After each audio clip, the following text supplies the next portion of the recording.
So as I said, we'll start talking about chapters 18 and 19.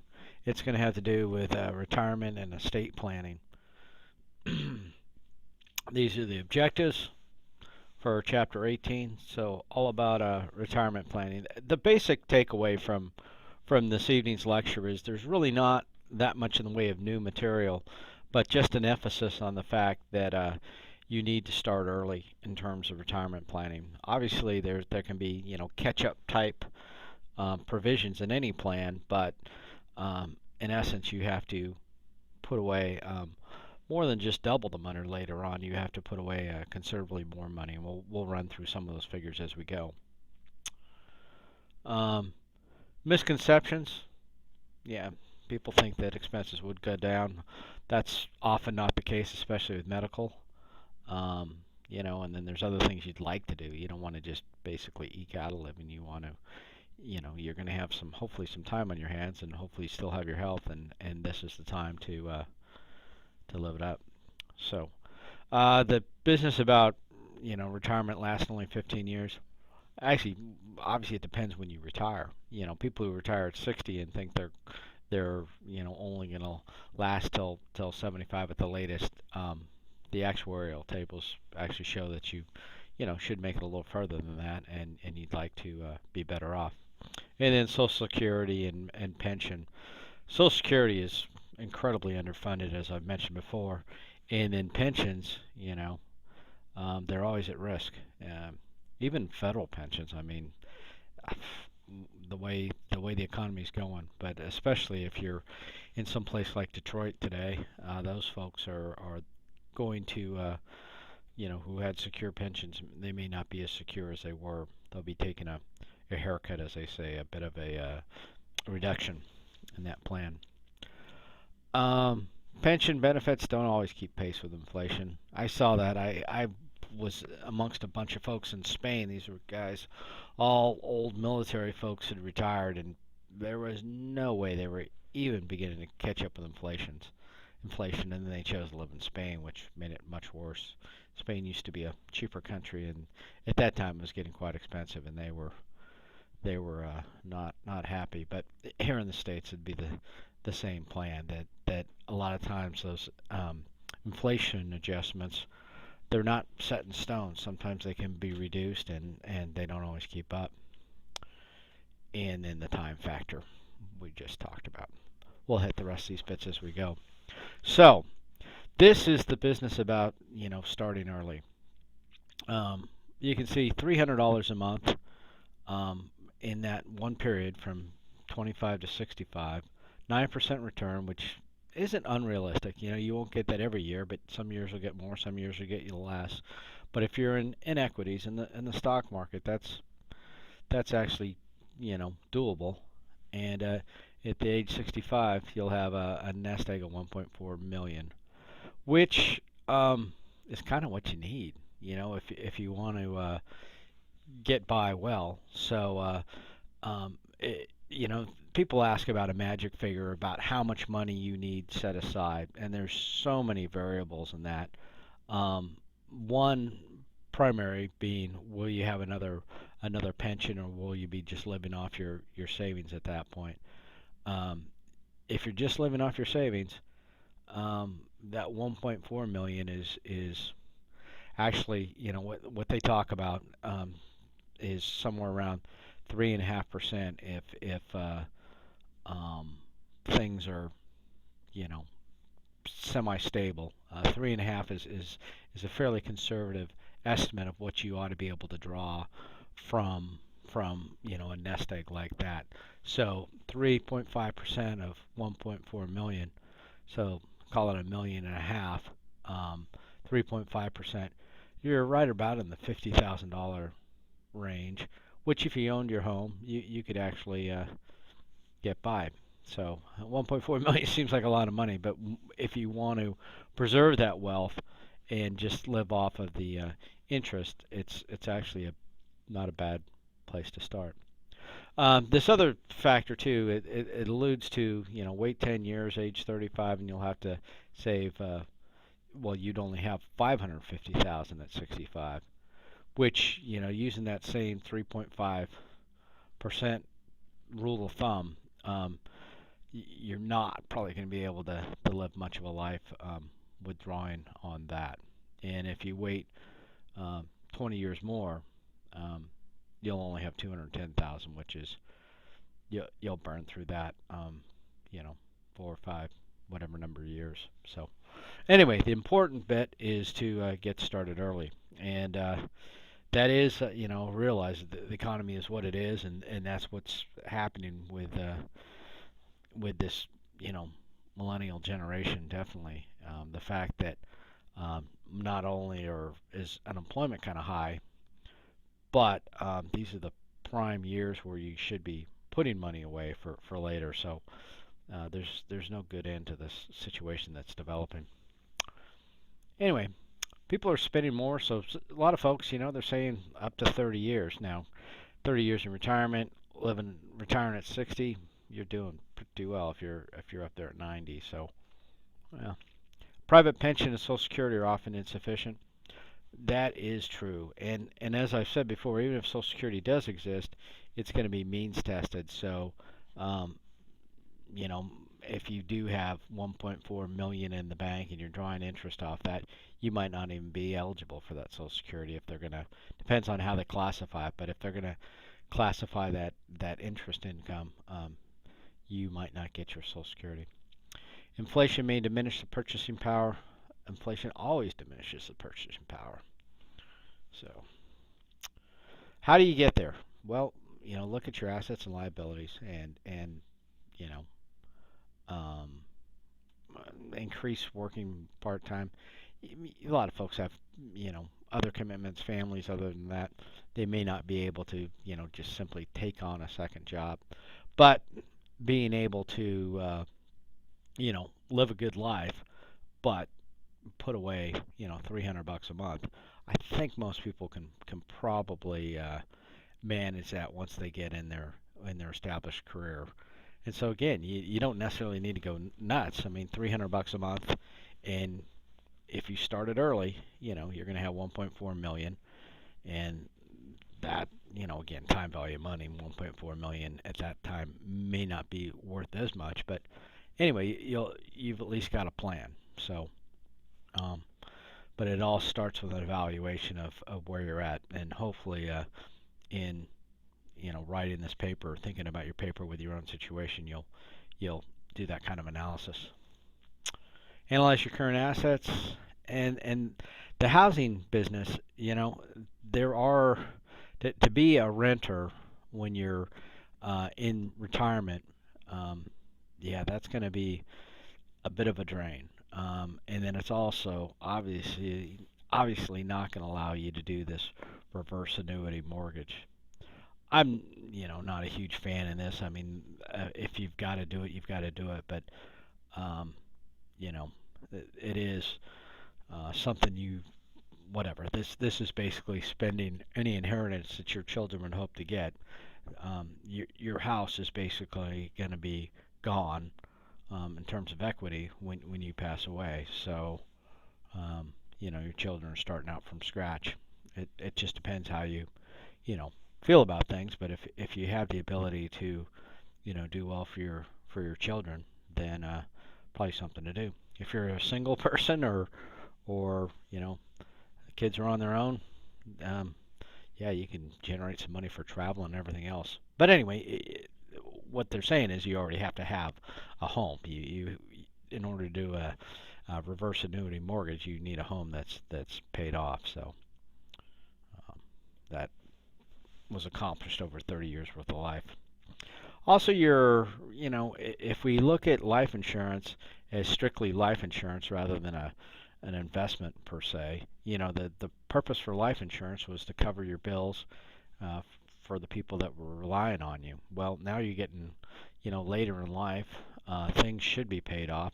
You should have a positive balance sheet, and so you could, either discontinue, obviously, term life insurance, or just have enough to cover what debts you might have. So if you had investment type life insurance, a whole life type policy, again, those type of investments you could cash out of that as well.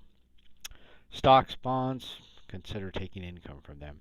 So we already sort of did that. We were talking about the nest egg. The only way you generated 1.4 million, that was caveated by you earning 9% on that. Well, you had to have it in stock, bonds, maybe real estate, but you had to have that money invested in order to generate 8% interest. Banks do not pay those rates unless the interest rates are incredibly high, and then those interest rates are uh, fairly worthless. Um, yeah, divorce is a reality. Depends how long you were married. Um, it's and if a lot of times this whole uh, asset distribution after divorce, if both parents are working, well, then they both have pensions, probably, or many cases, they may both be, this traditional family where the male is, the breadwinner. Um, so this whole equation, they're making some, you know, um, assumptions here that one person is the big money maker and the other one's a stay-at-home person. So you can expect whatever it is to be divided up equally, especially if you've been married, in the 10, 15 year, 20-year range, certainly equally. Alaska laws are pretty straightforward on that.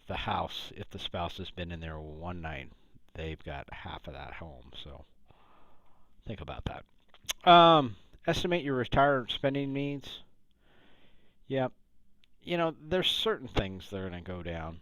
Um, Obviously, if you've been putting money away towards investments and you're starting to take money out of your investments, you're certainly not going to be, you aren't going to be funding those contributions anymore. So that's some money that will be available.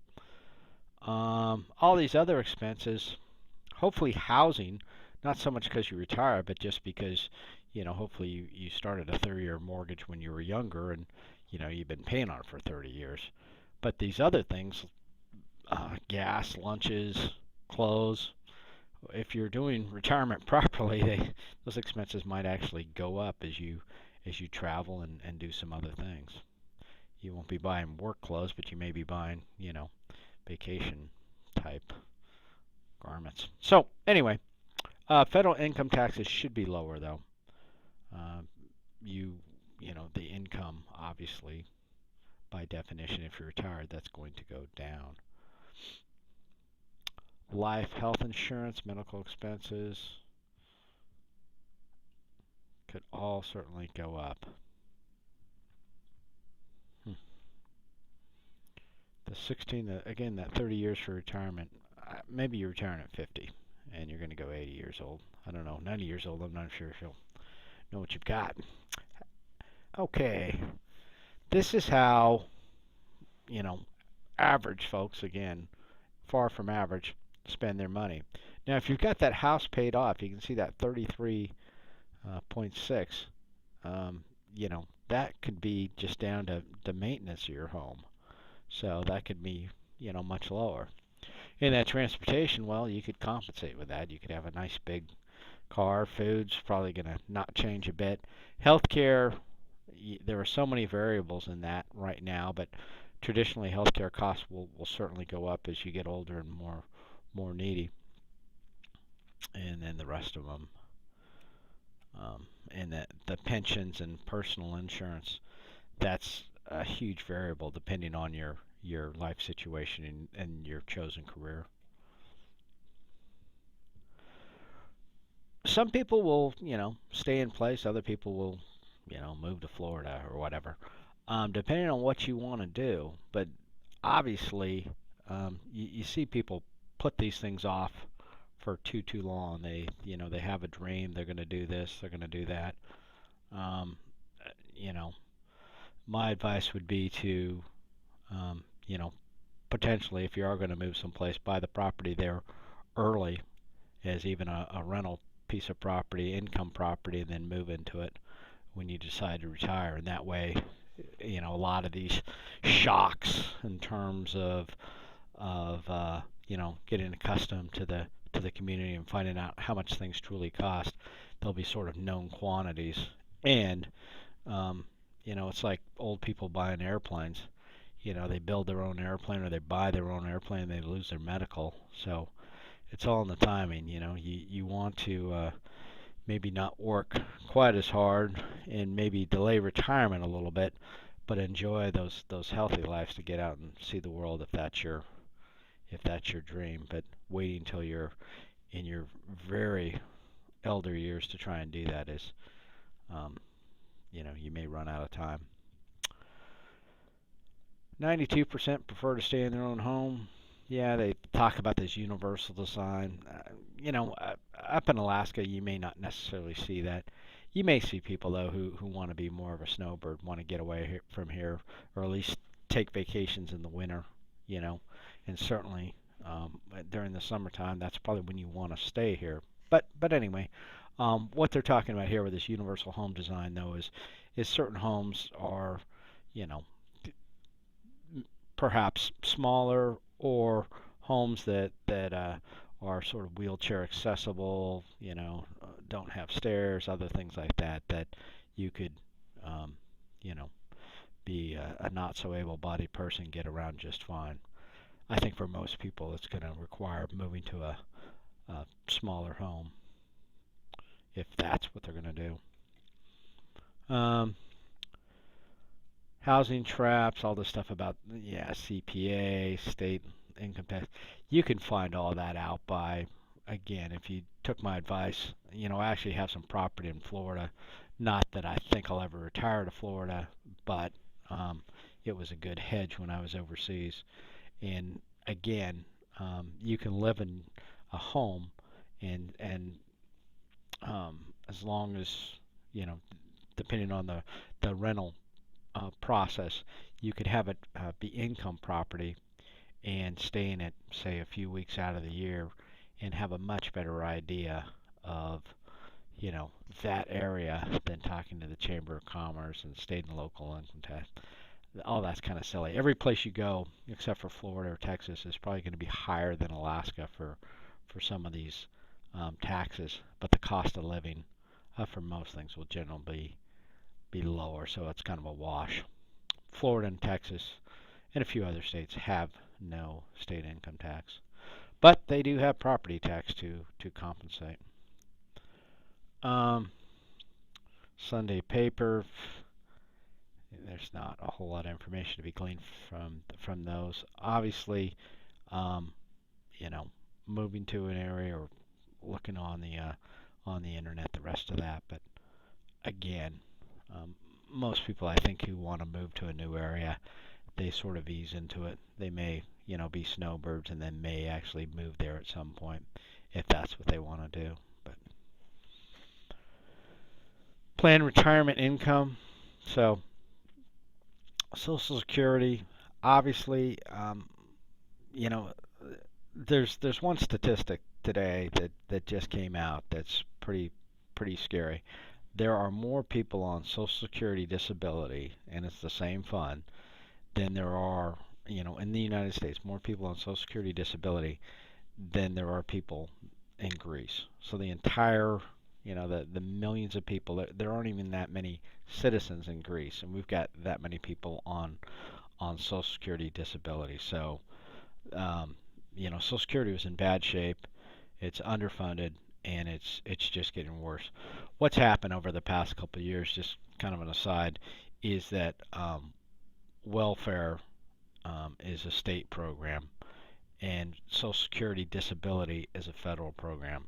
So there's been a big push, and there's lawyers on TV. You've probably seen Bender and Bender and other folks like that, whose main business, and they actually are paid, they're subsidized by the states to move the state's long-term welfare cases onto disability and put them on Social Security, which, costs the state less because it gets them off their system, puts on the federal system, and anyway, it's going to bankrupt that system. So again, I would not count on it. It's already up to age 67, and that's going to be creeping up there, and then the means testing is already going to become a reality. So be careful with that. Um, some of it is taxable, and already the means testing I was talking about. Social Security payments are reduced if you earn above a certain income. That certain income is going to go nowhere but down. Pretty soon it's going to be, unless you're below the poverty line, you won't get your Social Security. So kind of a shame, but there's no federal lockbox or any of this notion where your Social Security funds are set aside. They are rated routinely. So many people, me being one of them, baby boomers they're just now coming in and will take it out. And basically it has to do with the populations too. It's demographics. You've got fewer people working, more people retired, and then the disability issue. So it's tough. VA, obviously, if you're a veteran, you know what you're eligible for, and again, the federal government will probably be the last system to go belly up, but again, there'll probably be some cuts along the way. The railroad retirement system, the reason why they mention it and separate it out is it's unique in the fact that it's they don't pay into Social Security, and they've got their own system, but that's a unique thing. Again, if you work for the railroad, you would be familiar with it. So these defined contribution plans,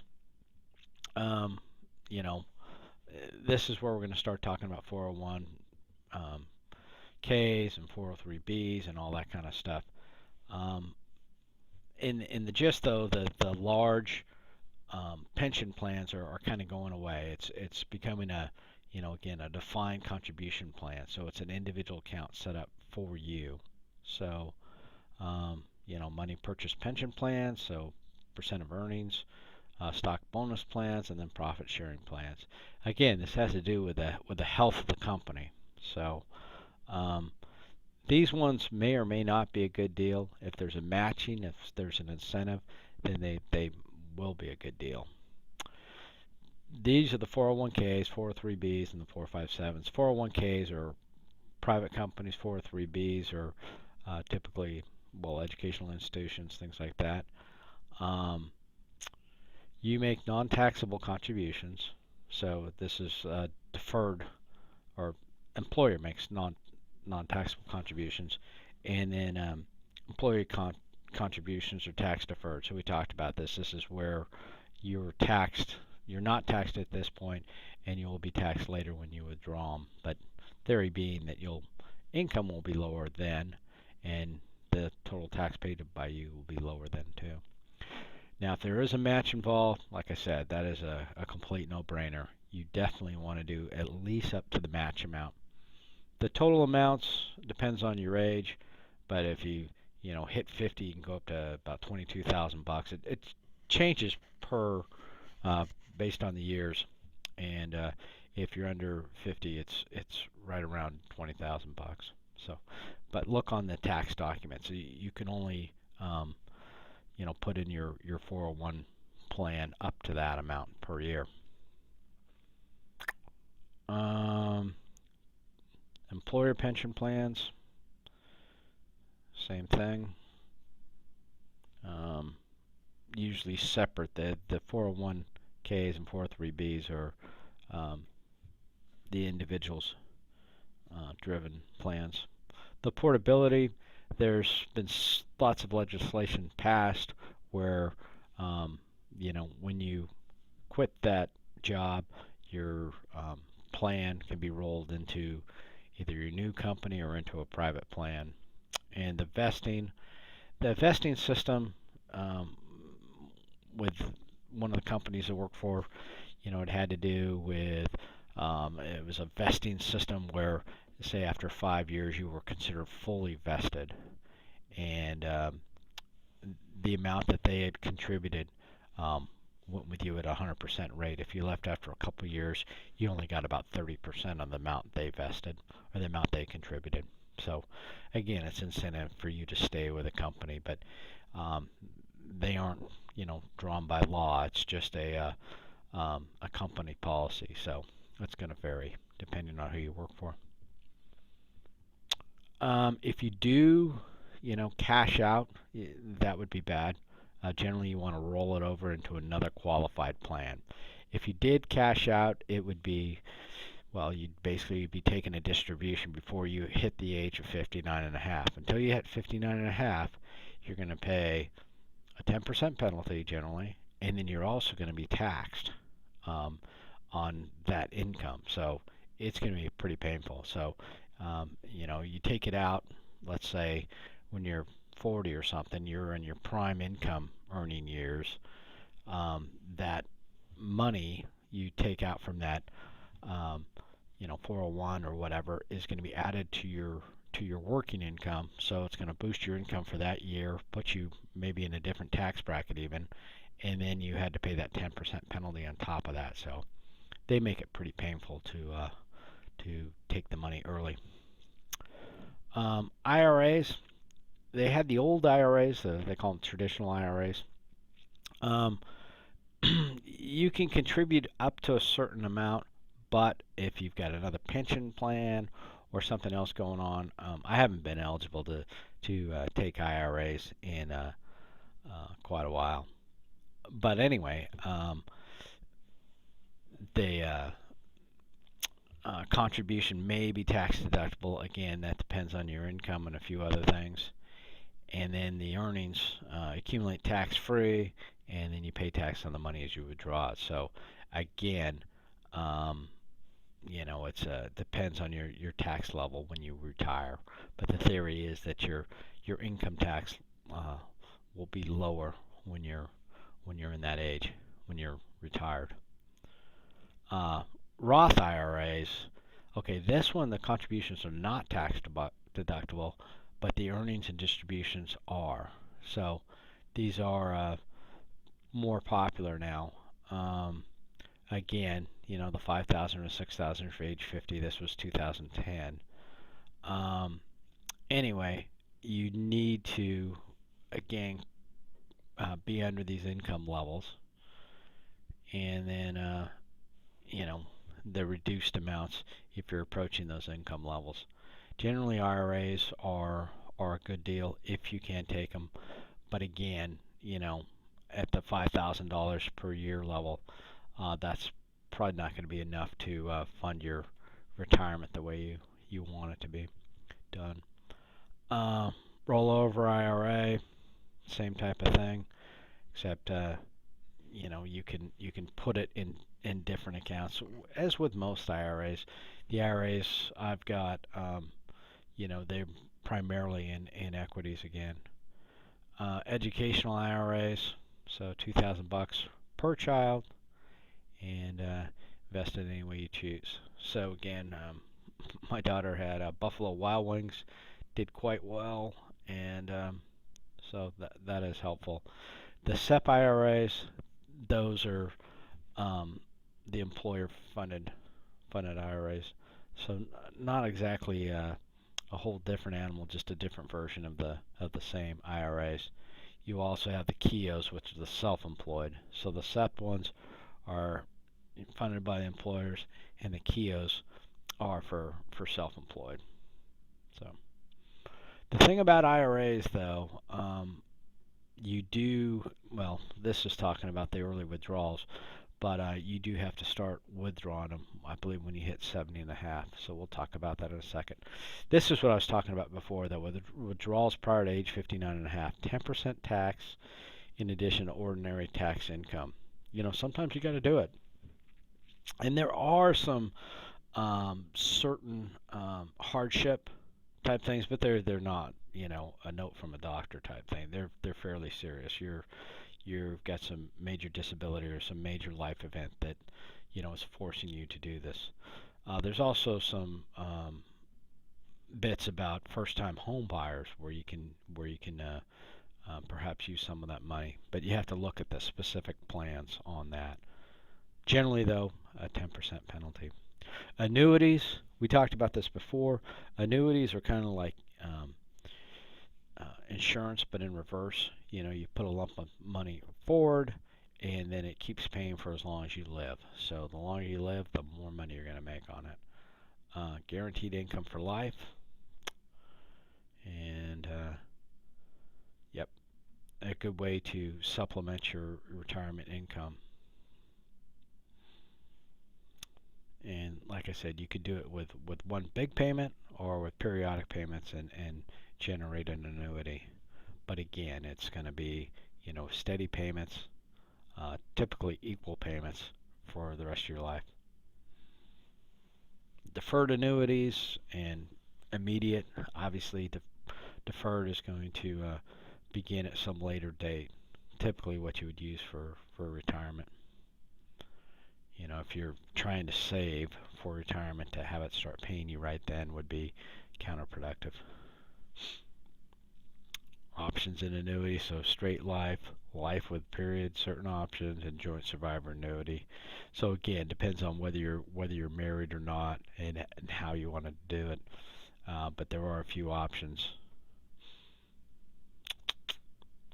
Variable annuities, they can get into more aggressive investing, and depends on how your investments are doing in terms of the amount that you're paid. So not necessarily a level payment as compared to a fixed return type annuity. Anticipated sources, so Social Security 44%, pension 23%. Again, this is across the board type averages. Very few people have average type incomes, but people who are living strictly off Social Security, it's not a very pleasant existence. Not something you want to shoot for. Develop a balanced budget. Make sure you receive all the income. Obviously, if you got to this point and you save for your retirement, most people become pretty adept at managing their money by the time they reach that point. It's having the money and having the resources at that point. Retirees get a variety of tax savings. In Alaska as well, in terms of property tax, there's a tax for disabled veterans, property tax exemption, and that actually has to do with the MOA. I'm not sure, municipality of Anchorage. I'm not sure what it is in the valley and the other places in Alaska, but it's basically the first $150,000 would be free of property tax, which is fair depending on how you look at it. A lot of property taxes go to fund schools, so if you're that age, you've probably already paid for your children to be educated, and now you're passing the baton on to the next generation. Investing for retirement.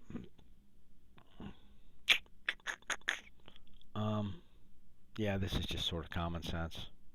Monitor your investments, and if you start dipping into the nest egg, obviously you could end up in trouble later on. Alright, so that talks about retirement planning. Like I said, really nothing new. Just, the big highlights out of that are, one, the effect of delaying saving for retirement. It could be fairly devastating. The fact of, the amount of money you're going to have to put away if you don't start till you're 45 or 50 to start saving for retirement. And it very well may delay your retirement.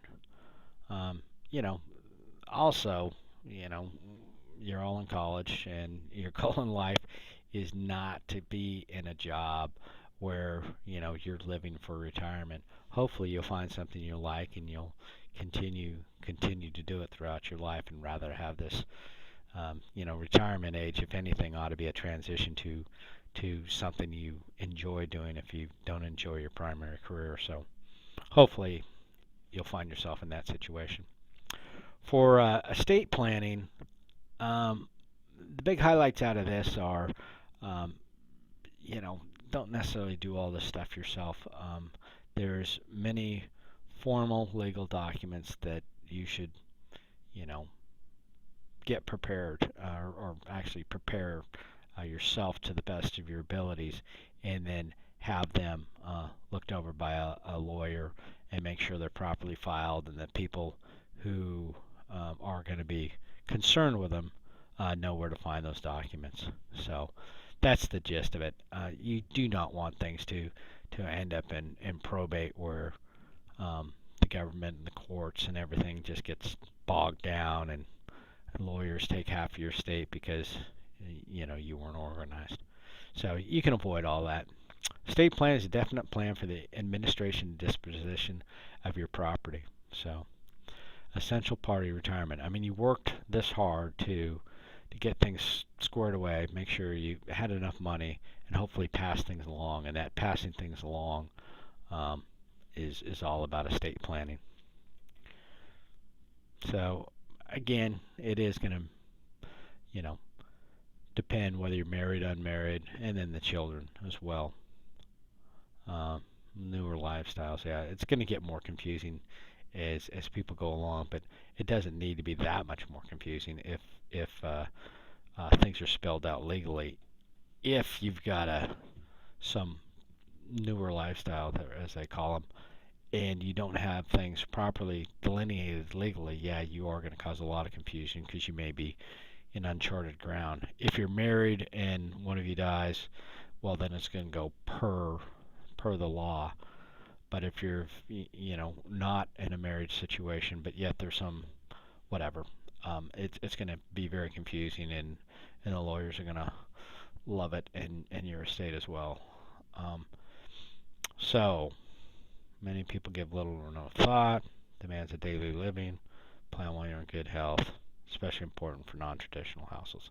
So I think we sort of talked about all this, but yeah, I guess some people don't want to think about death and the rest of that, but um, somebody's going to have to at some point, so it's better to do it now while doom is not impending, and you can talk about it when it's some distance away and not something that's um, creeping in on you. So all these different things, you know, any of the records, all that kind of stuff. Most of us have got some sort of safe, a gun safe, if nothing else. Some people have safe deposit boxes, but that's less common. But anyway, you can get either a secure type safe or at least a fire safe type container, and make things much easier. And then obviously, make sure somebody has access to it other than just you. So, will, I've always had a will, since I was, well, certainly since first daughter was born. So it's not hard to do. Um, I was in the military, so it was very easy to do.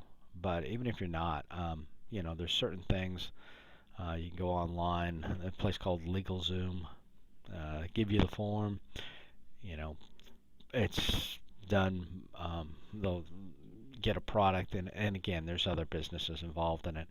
But you basically get a will worksheet and take that to any lawyer, and you just sort of knock it out and make sure it's secured. So that's what you want to have happen. You do not want to die in intestate. Intestate means obviously with no will. So standard will costs $300 to $400. So what you're doing there is you're paying for about an hour and a half of a lawyer's time. They go for about $250 an hour. So yeah, it's a fair chunk of change, but you shouldn't have to update it the first time $300 or $400, and then you probably don't have to review it all but about every 5 years or so. And even that, it's not going to be that much to, if nothing's changed, then nothing more to be done. Different types of will, and again, that $300 to $400, depending on how elaborate you get in the will and how much you rely on the lawyer to ask all the questions and draw it up and all that. If you provide a draft, you should be able to get it done in certainly less than an hour. But different ways to do it, simple will, marital share will, stated dollar. You can basically, you have a lot of latitude, but obviously it needs to be clear, and there are certain legal terms depending upon how you want your estate distributed. Holographic will, it's almost no will at all. What you're going to do here is you're going to cause, especially if if you're putting something in a will that's going to be somewhat, controversial. You're giving all of it to one child and nothing to the ex-wife, or something weird, it's going to be challenged. And if all you have is a holographic will, just a handwritten will, um, you didn't help anybody out by drawing that up at all. All you did was cause a, give the lawyer some ammo. So you need to spend the 300, $400 and get the formal will. Um, you could go with just a statutory will, um, but again, you know may or may not meet current law, so you have to ask a lawyer for that.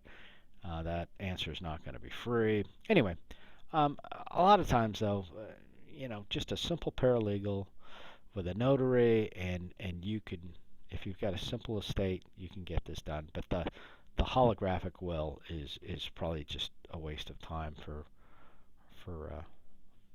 most situations. The executor, obviously a person you trust. Um, you know, could be the lawyer, could be a bank.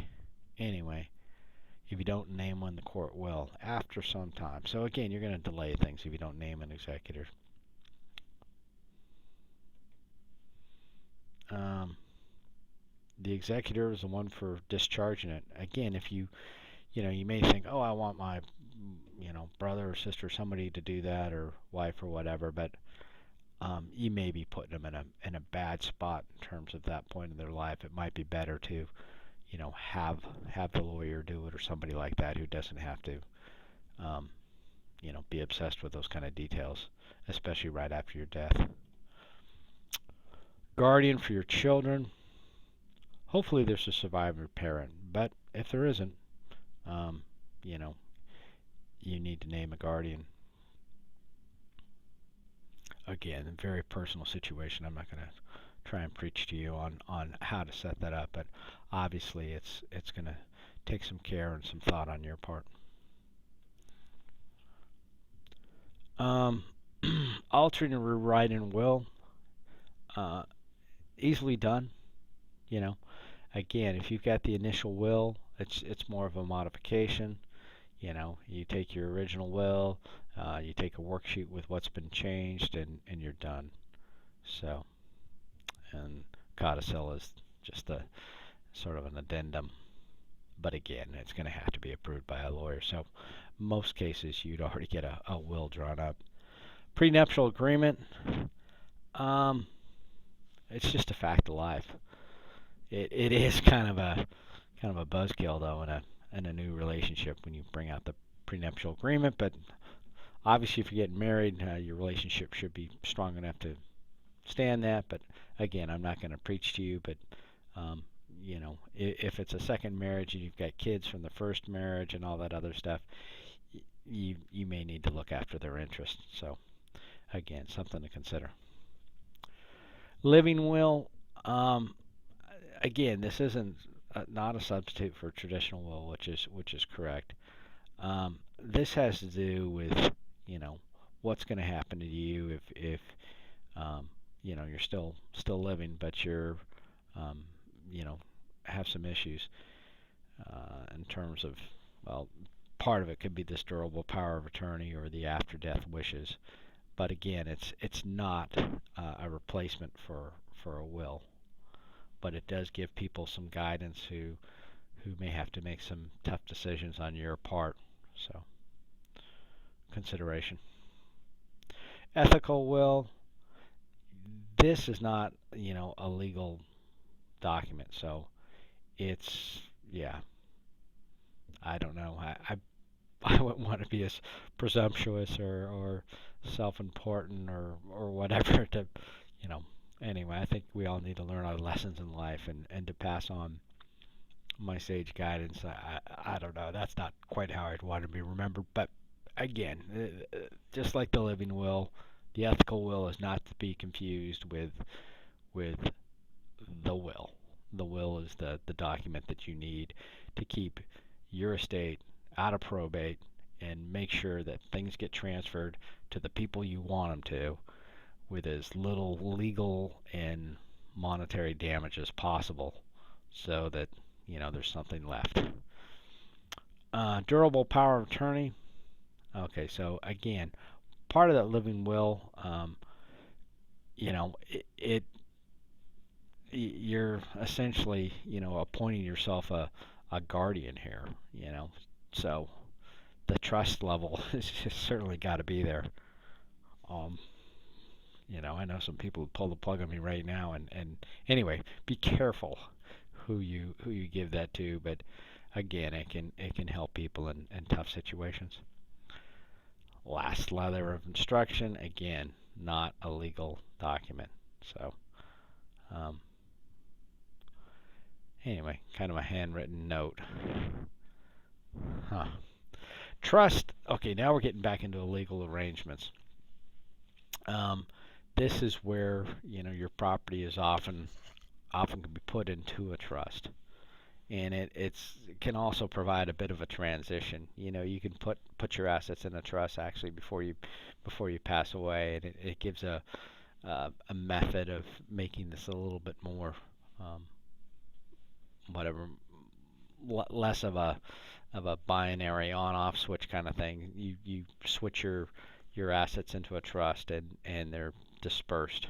So um, anyway, you're going to have a trustee, and again, you're going to have some different legal parts of this trust, but um, it's a good way to go in most cases.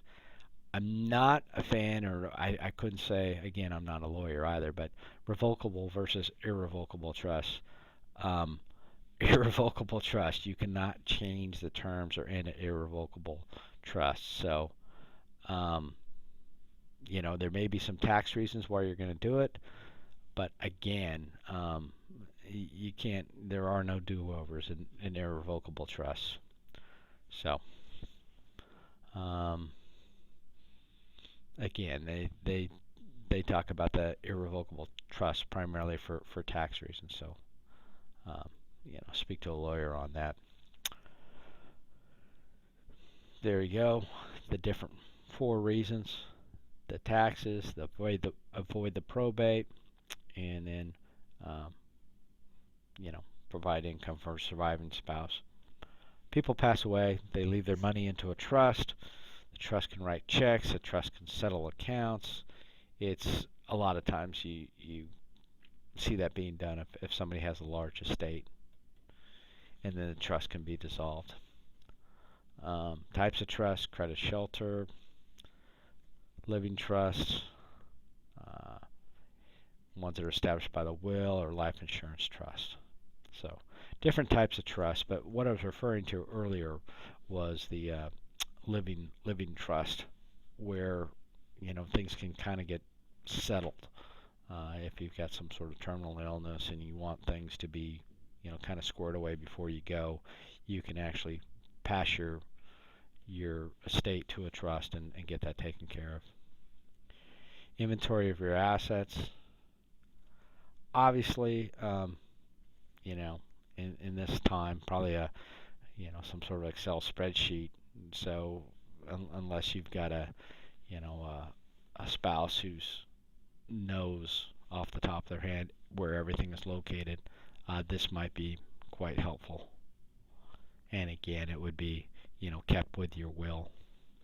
A will is not necessarily going to delineate certain items. It's going to generally have percentages because you want a will to be a little bit more durable.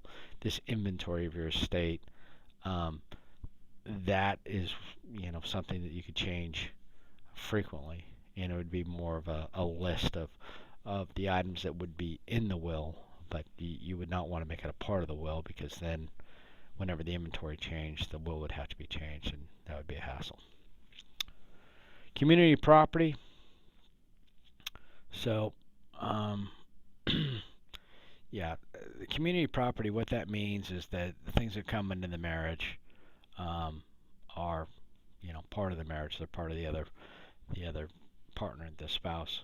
So but if you inherit money, or if money can be shown to have come with you beforehand, there are certain exceptions to this.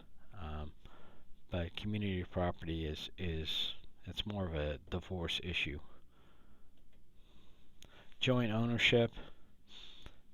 We get into real estate terms here where you have, joint tenants in common and joint tenants, and it all makes a difference in terms of how things are going to be split up and how property will transfer. Again, I'm not going to pretend to be a lawyer, but it makes sense when you're laying out the terms of your will to realize how major pieces of property are going to be transferred to the spouse if one of you happens to die. Life insurance is typically a beneficiary that's already been specified.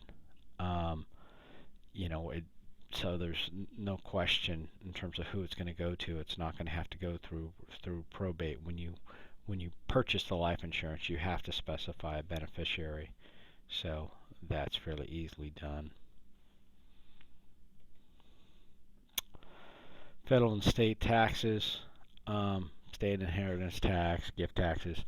Alaska's not a state inheritance tax, so don't have to worry about that. Step through this. I'm sorry, that's the last one. Again, the taxes.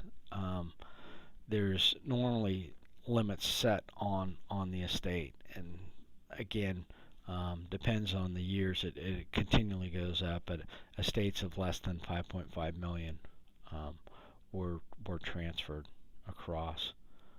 So when the estate is finally settled, obviously all these taxes will need to be paid before any distributions are made from the account. So that's why the executor, the lawyer, whoever's put in charge of this, before they basically cut any checks, they will make sure that all of these expenses are covered.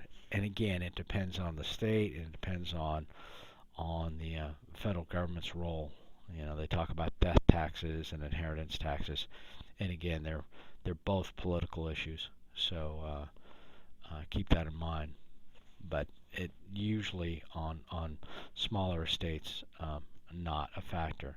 Now, the person receiving that inheritance, that's a different situation in terms of tax. So anyway, other issues in terms of the final exam. The final exam is coming up. The project is due, obviously, the 4th, so we're coming right up on that. If anybody has any questions before the due date tomorrow, get with me. Let me know. I've got quite a few emails on people who had different questions on how to proceed with the paper, but the paper largely concerns the items we've talked about here in terms of retirement planning, and obviously you may have already handed it in, so I think you probably answered a lot of those questions that we talked about in especially the previous chapter through this. In terms of the exam itself, if you had any trouble opening the exam, let me know, in terms of resetting it. Again, you're going to have 90 minutes for it. It'll be in the same format as the midterm. It'll be 30% of your grade, and that's about it. Other than that, I enjoyed doing this class this time. Thankfully, next semester, I might get a chance to, probably not meet any of you up here at the campus, because I will be teaching it in person. So I'm looking forward to that. These online courses are kind of a challenge because it's tough to get feedback from the students, and there's a lot more real life examples that are brought up when I actually have you in class. So it's kind of a tough situation for both of us, but sometimes we're driven to distance learning. So anyway, hope you got some good out of the course, and hope you will be able to get yourself set up financially based upon some of the things we covered in this class. Anyway, we'll talk to you later, and let me know if you have any questions. Thanks.